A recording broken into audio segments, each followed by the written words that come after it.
Queridas irmãs, queridos irmãos, paz do Divino Senhor e Mestre Jesus, nesse dia especial ao qual o mundo escolheu para festejar o nascimento desse ser especial.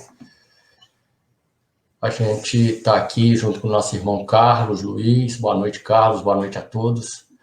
Para nós refletirmos, não é, nesse tema e qual a nossa responsabilidade sobre esse evangelho que Jesus nos legou. Então, para iniciarmos esse nosso trabalho de hoje, eu vou ler uma página do Pão Nosso, lição 61, que é o homem com Jesus. Regozijai-vos sempre no Senhor. Outra vez digo, regozijai-vos. Paulo aos Filipenses, capítulo 4, versículo 4.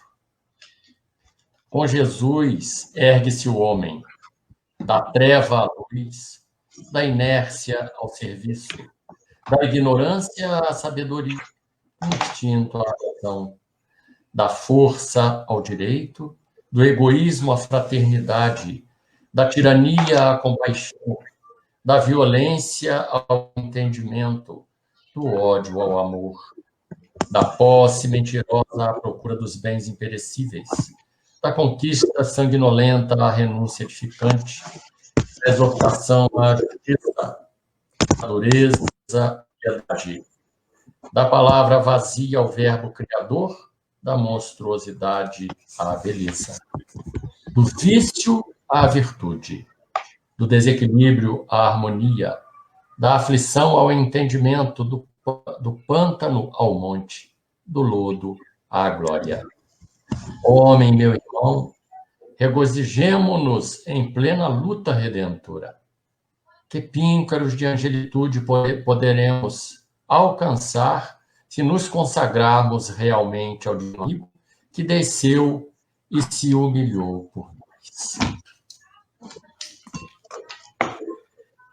Elevando os nossos pensamentos, sentimentos a Deus em primeiro lugar e a Jesus, aos amigos espirituais. Agradecendo a bendita oportunidade de, nesse dia 25, podermos estar aqui reunidos em nome do Senhor. Que suas bênçãos, Mestre Divino, seja derramada sobre todos nós, sobre toda a humanidade, tocando-nos os corações, para podermos despertar, Senhor, a grande responsabilidade que temos diante de Ti, na face do planeta. Que possamos, Senhor, abrindo o nosso entendimento, caminhar contigo nesta terra para promovermos a edificação, o amor, a paz e os cuidados necessários por esta casa bendita que é o nosso planeta, que nos acolhe no seu regaço de mãe, que nos dá a oportunidade do crescimento espiritual. Muito obrigado, Jesus, pela permissão de nos reunirmos na Tua presença, já que o Senhor nos disse que aonde houvesse 2 ou mais reunidos em Teu nome, ali Tu estaria. Em plena certeza da Sua presença em nossos lares, em nossos corações, neste momento aqui, nós Te pedimos, Senhor, a permissão. Pedimos a permissão aos amigos espirituais que nos orientam e dirigem, mas, sobretudo, pedimos a permissão a Deus, nosso Pai, para iniciarmos a nossa humilde tarefa da noite. Muito obrigado, Senhor. Muita paz, meus irmãos. Que Jesus nos abençoe e nos fortaleça hoje e sempre. Em nome de Deus. Graças a Deus. Graças a Deus. Que assim seja. Uma breve palavra da página, porque a página é muito clara. Jesus, o homem com Jesus. Então, se nós conseguirmos realmente albergar em nossos corações e partirmos para a prática em nossas vidas dos ensinamentos do Senhor, nós alcançaremos píncaros da glória em nome do Senhor. Então, está nas nossas mãos alcançar essa glória, alcançar essas altitudes. Esses voos sublimes da alma depende somente de cada um de nós. Então, que nós possamos albergar em nossos corações, em nossos sentimentos, o amai-vos uns aos outros como ele nos amou. Amar um ao outro como se fosse a nós mesmos. Perdoar centenas de vezes, constantemente, né? E fazer aos outros somente aquilo que gostaríamos que nos fizesse. Essa é a lei de Deus, esses são os ensinamentos do Senhor. Então, que Jesus fique conosco, nos abençoe, nos fortaleça. Intua o nosso irmão Carlos Luiz de Volta Redonda, que irá nos brindar com o tema Brasil, coração do mundo, pátria do Evangelho. Quanta responsabilidade, não é, Carlos? Nossa, verdade. Uma boa boa noite para todos, inicialmente, né? Agradecemos esse carinho do nosso irmão Inácio, de nos convocar para o trabalho. E nós estamos no momento que nós estamos precisando trabalhar, e trabalhar muito, meus irmãos. Nós precisamos desenvolver as nossas tarefas, porque o tempo urge, é verdade? Todos nós, então, estamos nessa luta. E o nosso tema da noite de hoje é um tema já bastante consagrado, bastante discutido, e ultimamente tem havido muita discussão acerca dessa temática. Vamos lembrar aqui, meus irmãos, que esse livro, de autoria do nosso irmão Humberto de Campos, psicografia do Chico Xavier, é de 1938, ou seja, 10 anos antes do meu nascimento, né? Então, tem bastante coisa para a gente analisar, e nós vamos procurar, nessa menos de uma hora que nós temos aí, para a gente poder trabalhar essa questão. Mas muito bem, meus irmãos. Então, a primeira providência que nós temos que pensar aqui é o seguinte: o que nós pensamos normalmente quando se fala Brasil, coração do mundo, pátria do Evangelho? A primeira coisa que muitas pessoas pensam é na questão do ufanismo, né? Desse patriotismo engrandecedor que grande parte de nós fazemos, nós temos, porque nós amamos o país, nós amamos o Brasil. Então, muitas pessoas, na época e depois, até quando eu entrei para a doutrina espírita, ou seja, em 1968, ou seja, 30 anos depois, esse livro era muito debatido, principalmente nos grupos de mocidade e tudo mais, e a gente via o seguinte: a preocupação das pessoas que o Brasil seria uma grande potência do mundo. Não uma potência como se fala normalmente, como se pensa, quando se trata de armamento, quando se trata de grande riqueza e tal, né? É verdade? Então, a doutrina espírita nos mostra que nós temos que trabalhar outros valores. Outra questão que muitas pessoas acreditavam que deveria ser é que o Brasil seria um modelo religioso para as demais nações. Nós aqui teríamos um processo religioso de tal maneira que aceitaríamos todas as religiões, trabalharíamos. Havia até, na época, uma discussão muito grande sobre o ecumenismo, né?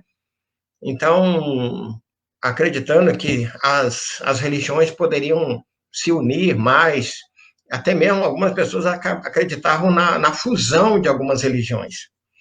Outras pessoas analisavam pelo campo da política, ou seja, que o Brasil seria um modelo de política para as demais nações. Claro que isso não aconteceu até hoje. Vamos lembrar, então, meus irmãos, de 1938 até agora, então são 82 anos. E eu posso afirmar que muito pouca coisa mudou. Principalmente no outro campo, que é o campo social. Muitas pessoas acreditavam que a doutrina espírita ela poderia mostrar, como em vários trabalhos nós temos, que de desenvoltura, grande desenvoltura mesmo no campo das atividades sociais, né? Então, muitas pessoas acreditavam nisso. Mas isso não aconteceu ainda. E também, muito menos ainda, a questão de que o Brasil seria a nação mais visível do planeta pelas virtudes do seu povo. Ainda estamos longe também dessa questão, né? Muito bem, meu irmão. Então, a gente passa por algumas outras considerações. Mas, quando a gente faz uma análise mais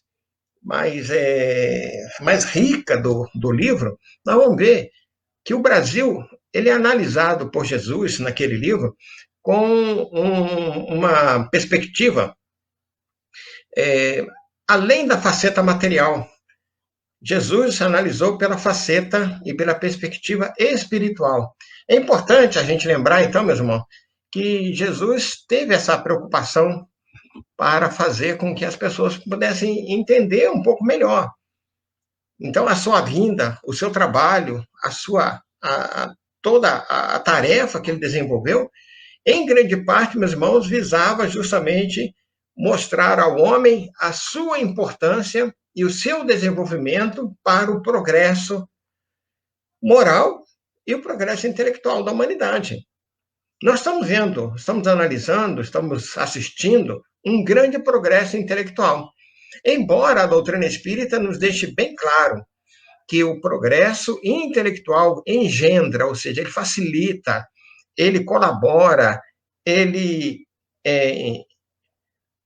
faz com que as pessoas tenham uma maior preocupação também com as suas questões morais, ou seja, lembrar Jesus, conhecereis a verdade vos libertará, não é verdade?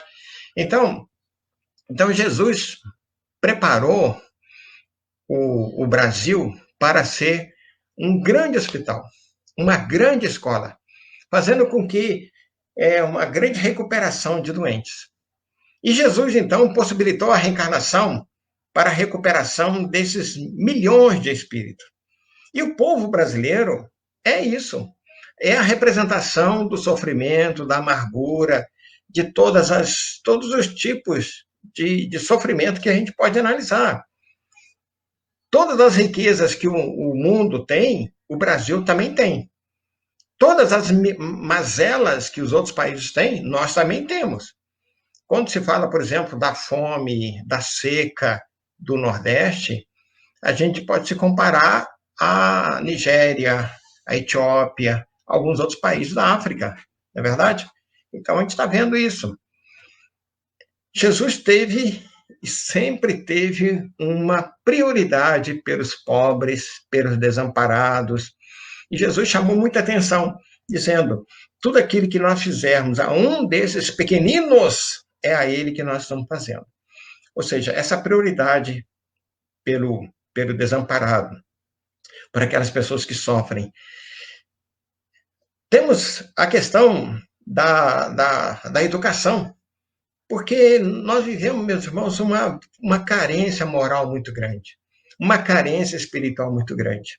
Nesse momento em que nós estamos tendo aí o fechamento, a grande quantidade de casas espíritas fechadas, nós estamos vendo o quanto de sofrimento está abatendo nas nossas portas. Muitos centros espíritas já abriram um pouco, já estão fazendo as suas palestras presenciais, né, com a limitação que a lei impõe. Nós estamos observando uma preocupação das autoridades, porque as igrejas estão abertas também. Ou seja, então, essa carência moral, essa carência de assistência espiritual, grande parte das pessoas que estavam mais carentes, mais necessitadas, já estão recebendo, graças a Deus.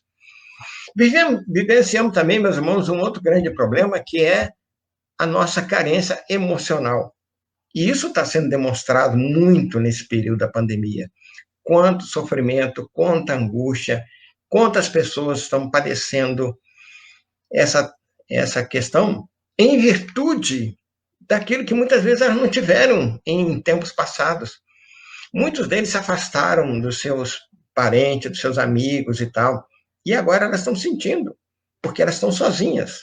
Então, esse processo emocional que nós estamos vivenciando faz parte também desse contexto do sofrimento pelo qual a Terra está passando. Muito bem.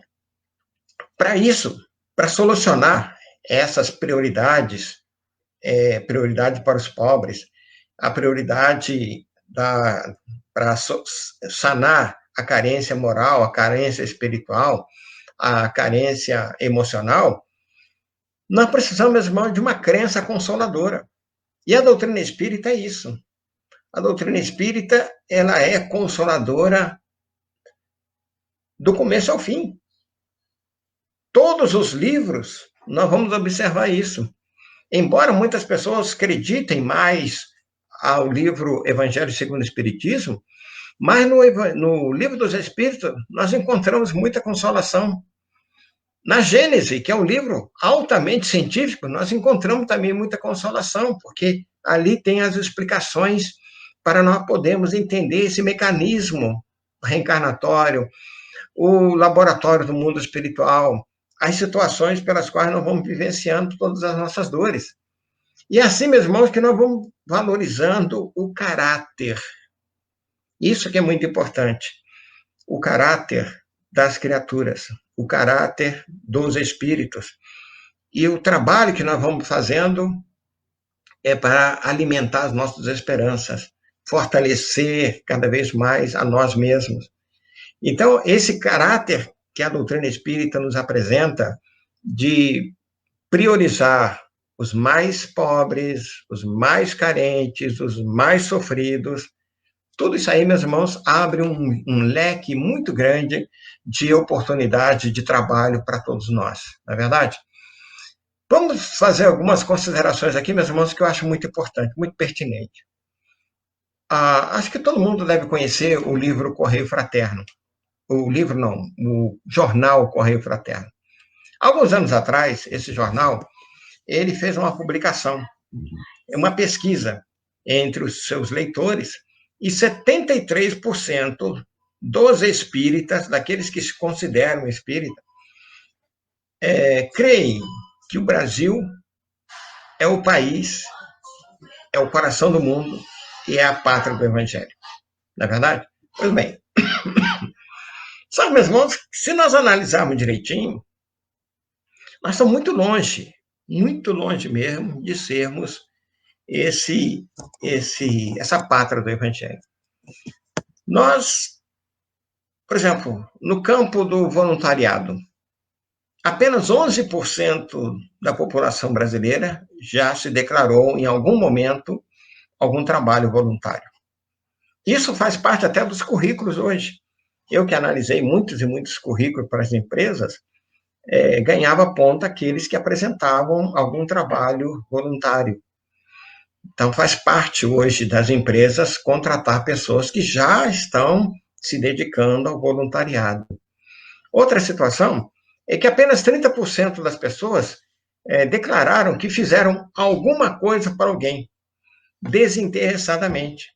Ou seja, menos de 1/3 da população do mundo, se a gente analisar direitinho, tem lá no seu processo religioso isso. E no Brasil, que nós nos gabamos muitas vezes de ser um povo altamente religioso, nós estamos na mesma situação daqueles povos que não têm religião, daqueles povos que não primam pelo processo religioso. Então, a gente vai vendo que fazer alguma coisa para alguém sem interesse, sem essa perspectiva de receber alguma coisa, aquilo que está lá no Livro dos Espíritos, quando nós tratamos da abnegação, ou seja, o indivíduo negar-se a si próprio em benefício de alguém. Outro ponto, meus irmãos, o Brasil é um dos países mais violentos do mundo. O ano passado, 2019, foi registrado mais de 160 assassinatos por dia. Isso dá algo parecido com 62, 60 e poucos, mais de 60 mil assassinatos por ano. É lamentável, mas nós estamos vivenciando isso. Esse período da pandemia deu uma comprimida nisso. Eu tenho certeza que esse ano, quando fechar as estatísticas da violência, nós teremos aí uma distinção com relação à questão das mortes por assassinato, né? A gente vai observando também, meus irmãos, que o Brasil é um dos países que tem a maior quantidade de encarcerados. Dentre os encarcerados, nós vamos encontrar os pobres e os negros. Normalmente são as pessoas que não têm como buscar recurso, aquelas pessoas que não têm como pagar um bom advogado. Então, é a maioria dos encarcerados. Outro detalhe, se registra no Brasil, isso aí é a Organização Mundial da Saúde, ela informa que são realizados no Brasil mais de 1 milhão de abortos. A grande maioria deles clandestino, porque mesmo aqueles outros que são realizados em ambiente mais decente, não sei se a gente pode falar, né, um ambiente decente que faz uma coisa dessa, mas aqueles que foram até autorizados pela justiça, a gente vai vendo 1 milhão de abortos por ano, é muita coisa mesmo. Ainda temos uma grande quantidade de veículos que são roubados por ano no Brasil. A estatística nos informa que 460 mil automóveis ou veículos são roubados no país. E muitos deles levando à morte os seus proprietários. Então, a gente vai vendo, meus irmãos, o quanto nós temos ainda para a gente conseguir acompanhar isso, né? Para a gente avançar. Então, há necessidade, meus irmãos, da gente verificar também que nós temos no país, no Brasil, um dos maiores índices de violência contra a mulher. E aí, há aparecimento de novas leis, a Lei Maria da Penha, né? A violência contra os homossexuais, a questão da discriminação de estrangeiro, discriminação do negro, discriminação das pessoas que sofrem de algum tipo de deficiência. Ou seja, nós estamos longe de dizer que somos a pátria do Evangelho, muito longe mesmo, por esses artigos que a gente acompanha nos telejornais, daquilo que a gente consegue ler, daquilo que a gente consegue saber. Então, há uma grande diferença, uma diferença muito grande, meu irmão, entre aquilo que nós precisamos aprender para nos tornarmos a pátria do Evangelho de Jesus e aquilo que nós estamos exercitando nos dias de hoje. Então, há uma grande preocupação que a gente precisa avançar e precisamos caminhar, meus irmãos, nesse sentido, né? Vamos lá. Vamos falar um pouquinho do livro. Segundo a narrativa do livro, Jesus visitou o planeta. E ele constatou que depois de 1.500 anos, porque esse encontro se deu um pouco antes do descobrimento do Brasil, né? 1.500 anos haviam se passado da sua estada aqui no planeta, e muito pouco havia de modificação com relação à moralidade. Ou seja, um avanço moral muito pequeno, quase irrisório, em virtude de todo o trabalho que Jesus fez para trazer-nos os esclarecimentos e a sua mensagem de amor.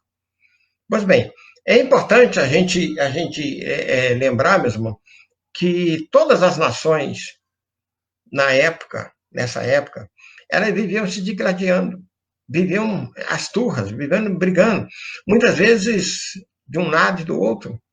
Muitas vezes as fronteiras eram palco dos maiores absurdos e crimes. Outra situação que havia era a exploração do rico sobre o pobre, do forte sobre o fraco, coisa que acontece até hoje também, não tem muita diferença. Então, Jesus resolve transferir o evangelho dele, retirou lá da Terra Santa, fez uma experiência com a Europa e trouxe para o Brasil. E o Brasil, meus irmãos, vai receber essa nova missão, mas havia necessidade da formação do povo brasileiro. Formação do povo brasileiro. E como é que começa a formação do povo brasileiro? Primeiro, meus irmãos, nós recebemos os degredados, né? Recebemos uma grande quantidade de irmãos que estavam estavam lá naquelas pocilgas, né? Naquele sofrimento das prisões, principalmente de Portugal, da Europa, e foram trazidos para o Brasil. Muitos deles não pensavam nem poderiam imaginar onde é que seria essa terra. Muitos deles foram largados aqui para morrer. E eles tiveram que lutar muito pela sua sobrevivência. Tiveram encontro com os índios, tiveram encontro com os animais, tiveram coisas que eles nunca tinham oportunidade de ver na Europa, eles passaram a ver aqui. Muitas pessoas lá na Europa já estavam viciados no materialismo, estavam muito viciados na questão da posse, no desejo de possuir. E muitos também vieram para o Brasil com essa intenção de possuir, de extrair as riquezas daqui. Jesus também fala que o Brasil receberia a contribuição da África. Só que quando trazem os africanos, eles trazem a ferro. Eles trazem com o sofrimento. Trazem esses africanos, esses nossos irmãos africanos, numa situação degradante. Uma grande quantidade desses nossos irmãos, desculpem, desencarnaram na viagem. Sofreram tremendamente. E a viagem naquela época, ela durava meses. Então, havia muito sofrimento mesmo. Então, esse povo mais simples, que foram arrancados da África e trazidos para cá, chegaram aqui, sofreram as maiores aberrações, sofreram as crueldades que a gente possa imaginar. Pois bem, também o Jesus dizia que nós teríamos também a ajuda dos primeiros moradores dessa terra, né? Que eram os índios. Então, esses índios, que é o povo simples, um povo de uma certa maneira até de concordância com o estrangeiro, houve muita covardia também. Então, é na Bahia que o primeiro português chega, e é na Bahia também que o primeiro índio é assassinado. Pois bem, meus irmãos, então havia sofrimento para tudo quanto é lado. Jesus, por outro lado, observou que o planeta estava coalhado de irmãos nas furnas espirituais, naquelas regiões mais dantescas, de maior sofrimento. E Jesus, então, manda que fossem libertados e manda que eles viessem a encarnar no Brasil. Então, são milhões de espíritos que saíram das furnas espirituais para alcançar o processo de reencarnação aqui. Então, irmãos que faliram nas cruzadas, irmãos que faliram no processo da Inquisição, irmãos, os maiores corruptos, os generais sanguinários do planeta todo, foram todos eles trazidos para cá, e aqueles religiosos que faliram nas suas missões. Então, vieram e foram sendo reencarnados aqui. Claro que temos o processo do esquecimento do passado. Está lá na pergunta 392 do Livro dos Espíritos. Esquecemos do passado. Mas alguns espíritos, as lembranças do passado são tão fortes, são tão violentas, que em pouco tempo ela acaba sobressaindo na personalidade dessas pessoas. Então, é o que nós acabamos vendo. Aqueles que vieram com missões para trabalhar, para orientar, para fazer desse Brasil uma terra de paz, de amor, eles começaram a explorar de tudo quanto era maneira, a vivenciar as terríveis situações que a gente vai observando. Ismael, que é o espírito que recebe a incumbência de fazer com que a terra brasileira fosse essa terra de paz, de amor, de solidariedade e tal, ele levanta uma bandeira, que é Cristo, é Deus, Cristo e caridade. Vejamos, meus irmãos, pergunta 886 do Livro dos Espíritos. Como é que Jesus interpretava a palavra caridade? E aí os Espíritos nos informam. Benevolência para com todos. Sermos benévolos, sermos bons, bom de verdade, bom na profundeza dessa palavra. Bom de tal maneira que nós possamos, onde a gente vai passando, olha que pretensão minha, né? Onde o bondoso vai passando, ele vai deixando espalhado as benesses que ele consegue produzir. Depois nós temos a indulgência, indulgência para com os erros alheios. Porque nós somos falíveis, meus irmãos, nós falhamos muito, nós erramos muito. Da mesma maneira que nós perdoamos aqueles que já têm condições de perdoar, é necessário que ele perdoe, que ele se perdoe também e que ele peça perdão. Mas a indulgência esse outro artigo importante, sermos indulgentes para com os erros alheios, porque nós precisamos também da indulgência dos outros para com os nossos erros. E por último, então, nós já falamos aqui do perdão, né? Então, da importância do perdão, a importância do perdão. Pois bem, então, Jesus transforma o Brasil numa grande escola, porque o próprio Jesus já dizia lá 2000 anos atrás, eu não vim para os sãos, eu vim para os doentes. Então, o Brasil é um grande hospital, é ainda hoje um grande hospital, é uma grande escola. Esse trabalho de regeneração, que todo mundo está falando, o mundo de regeneração começa no mundo espiritual primeiro. E algumas vezes as pessoas ficam assustadas quando eu digo, né, que a regeneração que nós vamos ver, mesmo ainda está um pouco longe. É possível que nós tenhamos algumas reencarnações. Algumas gerações ainda vão conhecer o mundo do jeito que ele é. O Brasil do jeito que ele é. Porque essa regeneração ela está sendo feita de lá para cá, do mundo espiritual para o mundo material. E é demorado. O progresso não dá saltos. O progresso não dá saltos. E a natureza não promove modificações instantâneas. Então, há uma necessidade de um crescimento gradativo. À medida que nós vamos desenvolvendo, que nós vamos ganhando virtudes, nós vamos eliminando os defeitos que nós trazemos milenares, que trazemos nas nossas almas. Então, esses defeitos que nós carregamos, meus irmãos, levam tempo para ser. São nódoas, são manchas que nós trazemos no nosso espírito, que levam tempo, muito tempo mesmo, para ele ser eliminado. Aqui na Terra, nós temos uma mancha num tecido, colocamos ali algum produto, e cada dia aparece um produto novo, né? Mas na alma, não.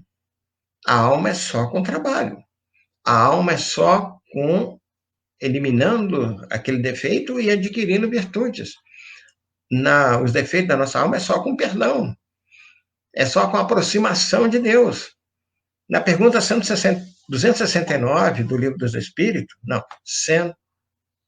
269 do Livro dos Espíritos, nos fala que o progresso ele é quase infinito.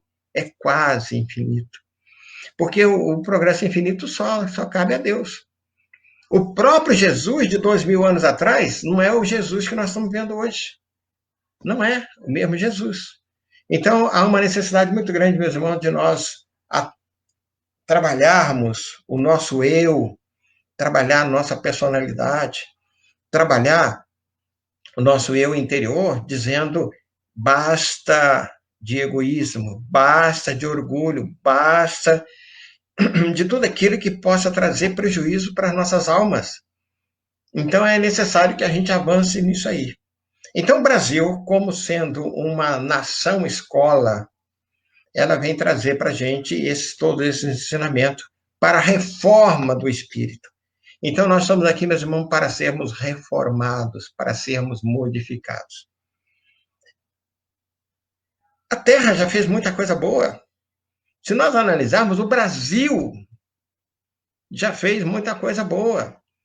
Quando a gente pega, por exemplo, a informação de que Públio Lentulus, da época de Jesus, depois ele reencarna, ele tem uma série de reencarnações em que ele vai quitando um pouco das suas dívidas, ele vai eliminando o orgulho, aquele orgulho de casta, o orgulho que o fazia a ser aquele indivíduo que não aproveitou a oportunidade de estar com Jesus durante o dia. Ele foi estar com Jesus durante a noite.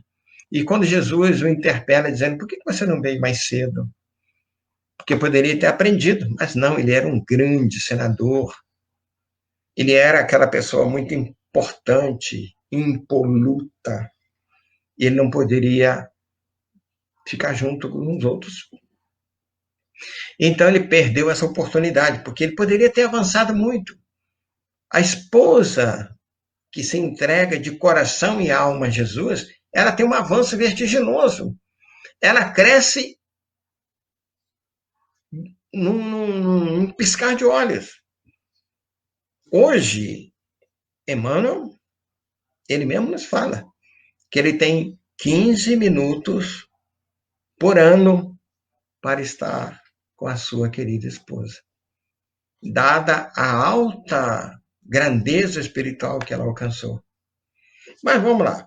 Então, Públio Lentulus, ele vai reencarnar e vai vir para o Brasil, nasce em Portugal e vai vir para o Brasil na figura do padre Manuel da Nóbrega. Aí nós já estamos vendo o grande crescimento que ele teve. Porque era um homem de grande sabedoria lá, quando ele estava lá em Roma ainda. Afinal de contas, era um senador. Então, ele já tinha um grande conhecimento. Em São Paulo, ele funda São Paulo. Ele cria a escola, chama José de Anchieta para dar seguimento ao trabalho. Na confecção, na codificação da doutrina espírita, o Espírito Verdade, né, que é Jesus, chama e o coloca para escrever um dos artigos mais sublimes que nós encontramos no Evangelho segundo o Espiritismo, que é sobre o egoísmo, que está lá no capítulo 11, item 11 do Evangelho segundo o Espiritismo, o egoísmo. Essa mensagem foi escrita em 1863. E a gente vai vendo, meus irmãos, que o crescimento dele foi tamanho que Jesus dá a ele a tarefa grandiosa de ser o amparador do Chico Xavier, o guia espiritual do Chico. Então, já quase no final da vida do Chico, ele se desprende do trabalho e ele vai cuidar, então, da sua vida. Segundo consta, ele já está reencarnado em algum lugar, provavelmente na cidade de São Paulo, né? Depois, meus irmãos, nós vamos vendo a figura de João Ramalho. João Ramalho nasceu em 1493, em Portugal, e desencarna no Brasil em 1580. É interessante que esse João Ramalho, que foi um homem que teve a aproximação com os índios, ele desenvolveu um grande carinho com os índios, e ele fortaleceu os encontros dos portugueses com os índios. Ele tem um grande romance, um grande amor por uma índia chamada Bartira. Talvez por isso que depois, em 1839, ele vai reencarnar e vai assumir o pseudônimo de Batuíra. Batuíra, Bartira, né? Olha só a proximidade. Ele renasce com o nome de Antônio Gonçalves da Silva, em 1839.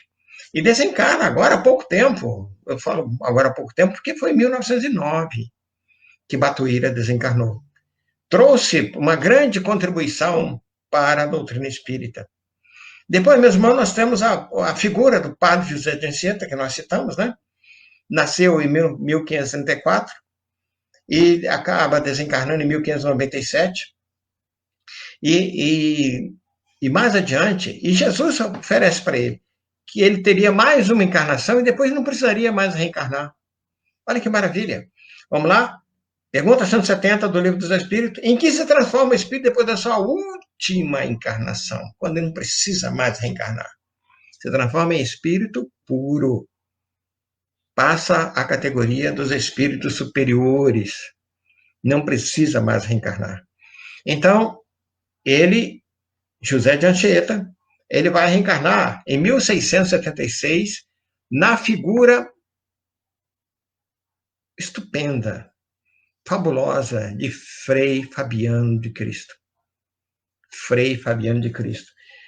Uma grande quantidade de instituições espíritas recebe esse nome. Nós temos no Rio de Janeiro, temos em Belo Horizonte, temos no Pará, temos no Ceará, temos no Rio Grande do Sul, uma série de instituições, muitas delas relacionadas com a educação. Frei Fabiano de Cristo. Né? Então, meus irmãos, Frei Fabiano de Cristo ainda anda trabalhando arduamente pelo desenvolvimento, pelo crescimento do nosso país.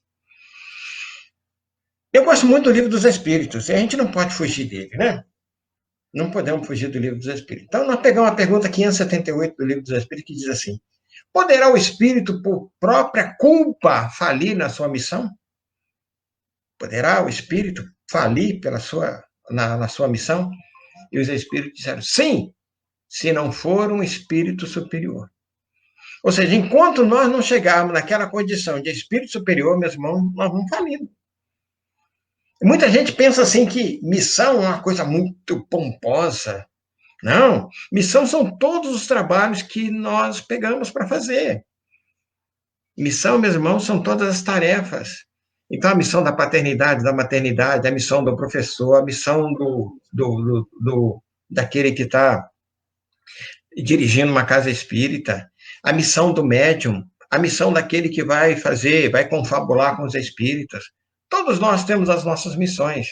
Então, se nós não formos um espírito superior, meus irmãos, então nós temos um grave risco de falência, né? E é essa a pergunta que Kardec também faz, né? Qual a consequência que advirão dessa falência? E aí os espíritos disseram: terá que retomar a tarefa, Vou começar de novo. Então, essa é a sua punição. Repetir. Como aquele aluno que não faz bem as lições, né? Ele vai ter que repetir as lições. E também sofrerá as consequências do mal que ele haja produzido. Olha o que nós estamos vendo por aí, meus irmãos. Indivíduos que nascem com a missão na política, missão na medicina, a missão no professorado, a missão dentro de uma casa espírita, a missão de médium. Então, quantas pessoas têm falido nesses últimos tempos, né? Então, a gente tem que analisar. Vamos lembrar aqui também, meus irmãos, que é o seguinte: a missão não é cargo. Eu acho interessante, as pessoas confundem muito. Missão é encargo. Uma vez me propus a ajudar numa casa espírita, né? E aí o dirigente lá falou assim: não, você está chegando agora, não sei o que e tal, vai querer ser presidente do centro? Falei: não, meu amigo, quero nada, não estou querendo cargo, não, estou querendo encargo, estou querendo um trabalho, estou querendo uma oportunidade para poder ocupar meu tempo, já que agora eu estou tendo uma folguinha. Então, eu estou com 2 dias na semana à noite que eu posso fazer alguma coisa. Mas foi difícil, porque as pessoas são muito apegadas E quando chegam alguém de fora, quando alguém que não é daquele métier, sabe, que não faz parte da panelinha, né? Não faz parte da panelinha, fica difícil você trabalhar. E alguma coisa você tem situações, você tem condições de colaborar, você tem como fazer alguma coisa. Então, lembrar, missão é encargo, é trabalho, é esforço, é dedicação. É isso que nós estamos falando. A missão não tem privilégio. Não tem privilégio. Nem o indivíduo, por ter recebido uma missão, ele não é mais privilegiado que ninguém. Ele não é mais protegido por ninguém, né? Ele sofre todos os tipos de agruras, ele sofre todos os tipos de sofrimento. Como minha mãe dizia, né? O missionário ele nasce para tomar pauladas, né? Ele leva muita paulada. E aqui nós vamos pegar, por exemplo, o Chico Xavier. Chico Xavier passou uma vida inteira, meus irmãos, de sofrimento, de dores, de problema nos olhos, de problema de ferida no seu couro cabeludo, que o levou a ficar careca e feridas horríveis. Segundo algumas pessoas que conviveram mais de perto com ele, algumas vezes o Chico Xavier colocava perfumes para cobrir o mau cheiro que era produzido do ferimento que ele trazia. Chico Xavier, autor de centenas de livros, autores, porque escreveu, né, de centenas de livros. Um trabalhador que não tinha horário para dormir, aquele de dedicação integral mesmo para a doutrina espírita. Divaldo Pereira Franco, problema de coração, problema de coluna, teve que ser operado agora recentemente, aos 92 anos, com problema de saúde, e continua trabalhando. Aí alguém fala assim, mas então, por que os espíritos não, meus irmãos, não é assim, não. O missionário, ele tem trabalhos para fazer. Eu gosto de pegar muito o exemplo do Bezerra de Menezes. Bezerra de Menezes ajudou tantas e tantas e tanta gente. Salvou a vida de tantas pessoas. Alimentou as esperanças de tantas pessoas. No entanto, Bezerra de Menezes enterrou 9 filhos. Alguém pode pensar, mas nasceu morto. Não. Teve filho com 22 anos. Teve filho com 13 anos. Teve filho com 9 anos que desencarnou. Alguém precisa entender que temos que ter uma força dentro do nosso coração, uma força emocional grandiosa, meus irmãos, para poder passar por isso. Porque a grande maioria de nós, hoje, nós não temos nem condição nem de ser pai ou de mãe de 9 filhos. Quanto mais a força necessária para perder 9 filhos. Quanto mais sofrer a perda de 9 filhos. Enterrar 9 filhos. Né? Então a gente precisa entender isso. Vamos lembrar também os discípulos de Jesus. Todos os discípulos de Jesus, exceto João, meu irmão, tiveram morte dolorosa demais. Foram martirizados, sofreram pelo Cristo. Né? Depois a gente pegamos também a pergunta 576 do Livro dos Espíritos, que diz assim: foram predestinados a isso antes de nascerem os homens que trazem uma importante missão e dela têm conhecimento? Será que nós temos um conhecimento da missão? E se nós fomos tudo preparado no mundo espiritual? Em parte, sim. Algumas vezes assim é. Quase sempre, porém, ignoram. Baixando a terra, colimam um vago objetivo. Depois do nascimento e de acordo com as circunstâncias, é que as missões vão sendo desenhadas à sua vista. Deus os impele na senda onde deve executar os seus desígnios. Então, por isso, meus irmãos, que de vez em quando a gente vê irmãos que nascem lá do outro lado do mundo, vêm dar nos costados brasileiros e aqui fazem trabalhos magníficos. É por isso que muitas vezes sai uma pessoa daqui, vai lá para o Nordeste, ou vai para o Sul, ou de lá vem para cá para poder desenvolver uma tarefa. Porque está dentro do seu planejamento espiritual desenvolver tarefas em prol do seu próprio crescimento espiritual. Né? Então, há uma necessidade muito grande da gente ver isso. Por outro lado, meus irmãos, nós temos que analisar também que existe uma missão coletiva. E nós fazemos parte dessa missão coletiva.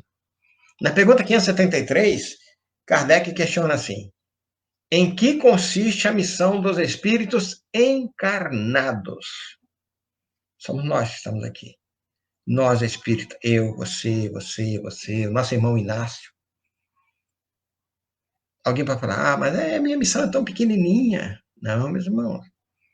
Todas as nossas missões são grandiosas, todas. Pode parecer pequena, mas é aquele tijolo que falta para o equilíbrio e o crescimento dos muros e a construção das pontes que vão ligar as pessoas. O muro, muitas vezes, para fazer a separação do bem e do mal, e as pontes para fazer a união das pessoas. Então, é importante a gente lembrar, meus irmãos, a questão: o que é preferível? Nós sermos postes, aquele de iluminação, ou sermos os moirões que cercam, que utilizam as cercas? Todos os dois têm muita importância. Só que o poste, ele vai ficar um pouco isolado. Muitas vezes ele vai ficar sozinho. Muitas vezes ele vai sofrer. O próprio Divaldo Pereira Franco, ele fala que ele sofre muito de solidão. Porque muitas vezes ele passa noites e noites sozinho.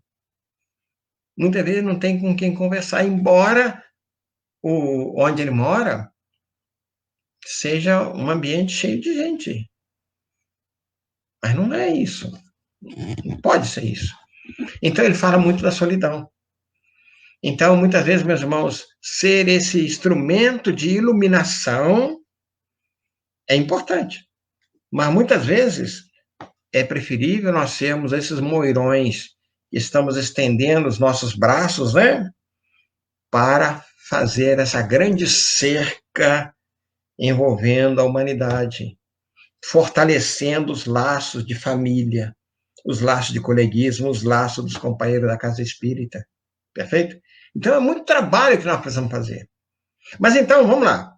Pergunta 573. Em que consiste a missão dos espíritos encarnados?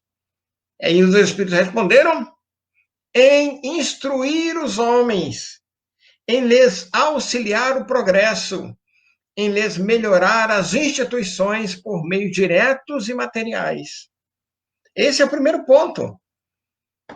Aquele que cultiva a terra, meus irmãos, ele tem tanta importância quanto aquele que governa, ou aquele que instrui. Aquele que está trabalhando numa coisa que muitas pessoas acreditam que seja uma coisa muito simples, que qualquer um pode fazer, ele tem tanta importância quanto aquele outro que está num degrau social, intelectual acima. E lembramos, meus irmãos, que tudo na natureza, tudo se encadeia. Tudo se encadeia.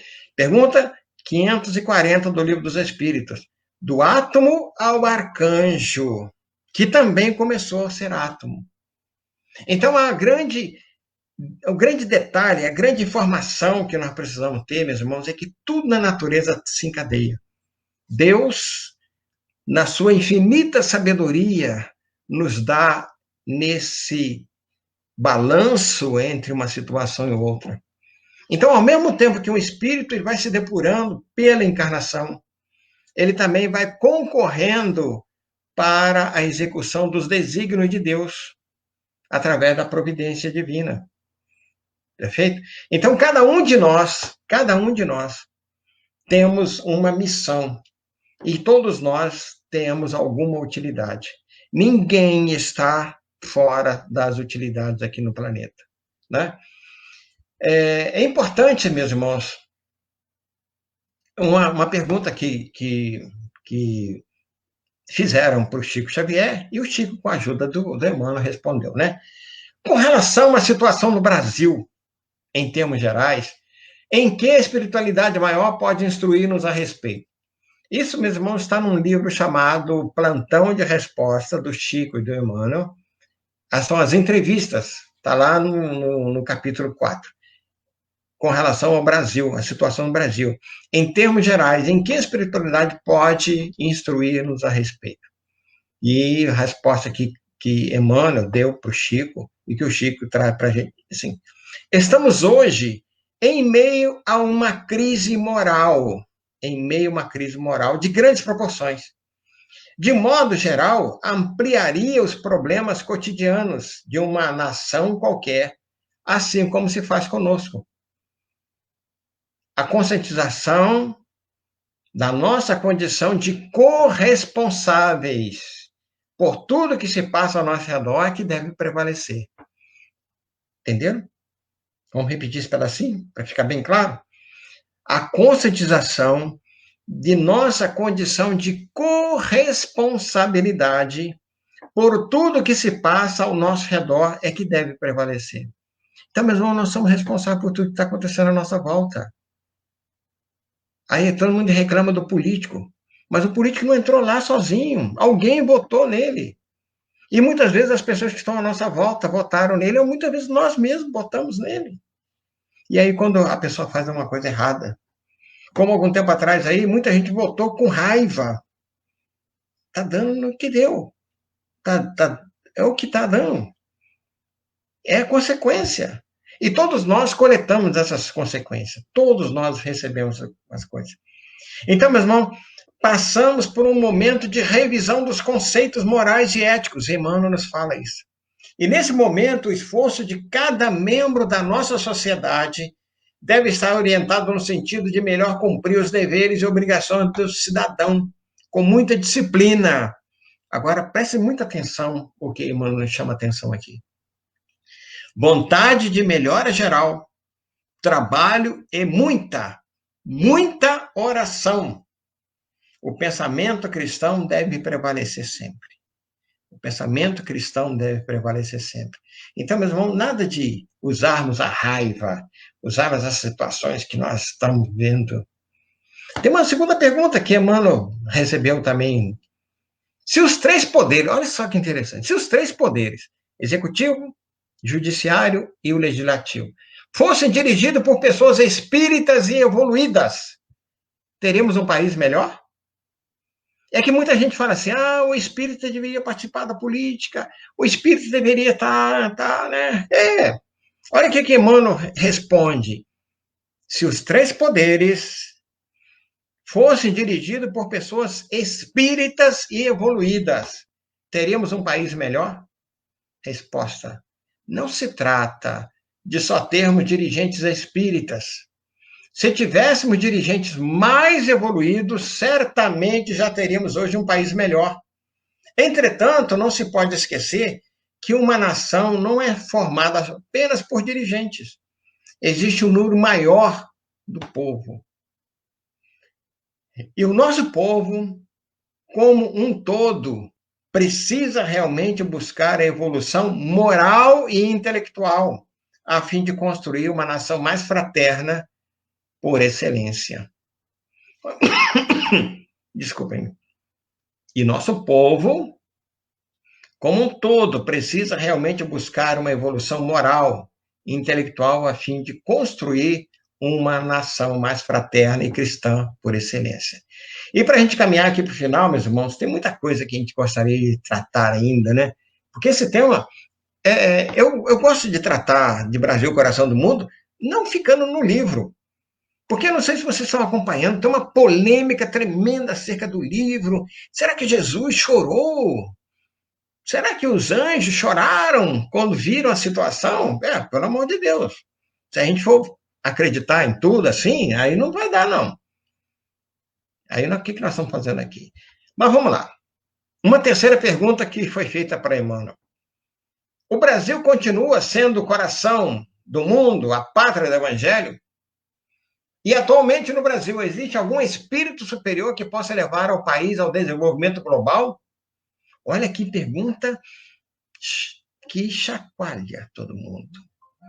O Brasil continua sendo o país, o coração do mundo, a pátria do Evangelho? E atualmente, no Brasil, existe algum espírito superior que possa levar o país ao desenvolvimento global? Aí Emmanuel respondeu: essa denominação foi dada ao Brasil por Jesus e não será tirada. Então, Jesus é que denominou o Brasil coração do mundo, pátria do Evangelho. Espíritos de escola têm reencarnado em todas as partes, no seio de todos os povos, para o progresso geral, inclusive no Brasil.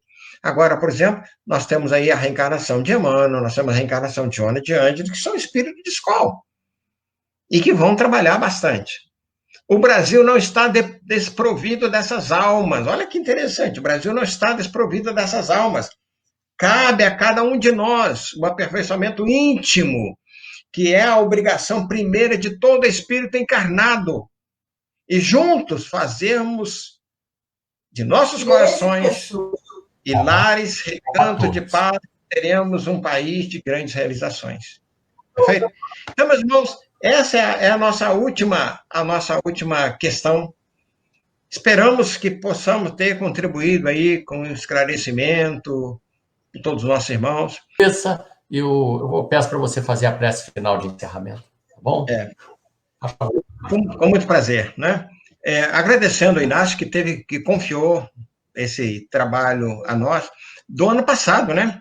Em dezembro do ano passado, quando ele nos convidou para fazer nesse ano. Obrigado, Jesus, pela oportunidade dessa confraternização com esses nossos irmãos do Centro Espírita Alvorecer. Abençoe-nos a todos, abençoe a todos aqueles que sofrem, a todos aqueles que passam pela problemática da vida. Abençoe, sobretudo, esses nossos irmãos que estão desencarnando nesses últimos dias, algumas vítimas da violência, outros por causa da Covid. Fortaleça todos os seus familiares para que possam se sustentar na fé e na esperança, porque a vida continua.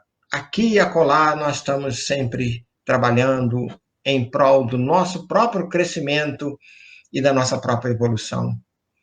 Abençoa a todas as casas espíritas dessa cidade querida que é Barra do Piraí. Abençoe todos os nossos irmãos que passam pelo sofrimento, aqueles que estão dormindo nas calçadas, aqueles que passam fome, aqueles que sofreram e aqueles que fizeram sofrer. E aí, nesse nosso país, nesse nosso Brasil, coração do mundo, continue sendo a pátria do Evangelho, que nós possamos distribuir esses conhecimentos. Muita paz, muito obrigado. Obrigado, Jesus, por essa oportunidade. Ilumina os nossos caminhos e fortaleça os nossos passos. Que assim seja. Muito obrigado.